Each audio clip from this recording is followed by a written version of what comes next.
સમગ્ર ગુજરાતમાં કાળઝાળ ગરમી પડી રહી છે ત્યારે લોકોના હાલ બેહાલ થઈ રહ્યા છે અને આવી જ પરિસ્થિતિમાં ઝી 24 કલાકે દર્દીઓ અંગે વિચાર્યું અને એક મુહિમ ચલાવી હોસ્પિટલ્સમાં રિયાલિટી ચેક કર્યું છે।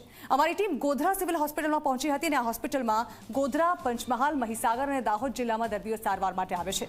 અહીં ઠંડા પાણીની સુવિધા તો છે પરંતુ એક જ જગ્યાએ છે। ત્રીજા માળેથી પણ દર્દીઓને પાણી લેવા માટે નીચે આવવું પડે છે।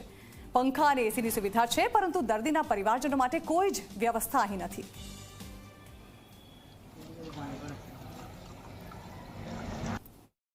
સિવિલ હોસ્પિટલમાં પંખાની બધે જ જગ્યાએ પંખાની વ્યવસ્થા છે।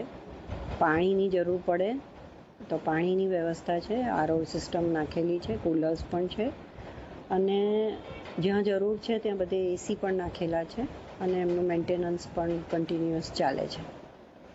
વધારે પડતી ગરમી છે એટલે અહીં આગળ દવાઓમાં અમે ORS પણ રાખ્યા છે જે બહુ ઉપયોગી હોય છે પેશન્ટો માટે કે ડિહાઇડ્રેશન ના થવા દે।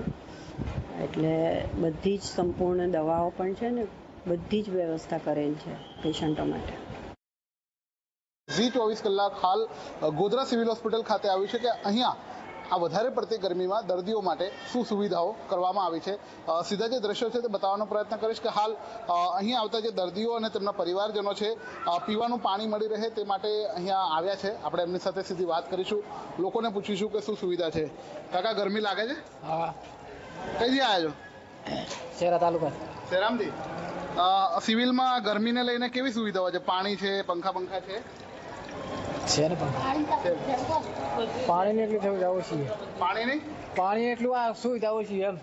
શું કહેશો, ગરમીમાં સુવિધા છે? બધી સુવિધા છે, એક ખાલી આ ઉપર જ નથી, એના પાણી થોડી તકલીફ છે। ઉપર એટલે શું નથી? એટલે ઉપર શું પંખા રૂમમાં લાંબી અંદર તો દાખલ કરે અહીંયા પંખા છે, લોબીમાં નથી? હા, પરિવાર વાળા જે આવે એમના માટે? હા, એમની માટે નથી, એ બિચારા બફાઈ જાય છે।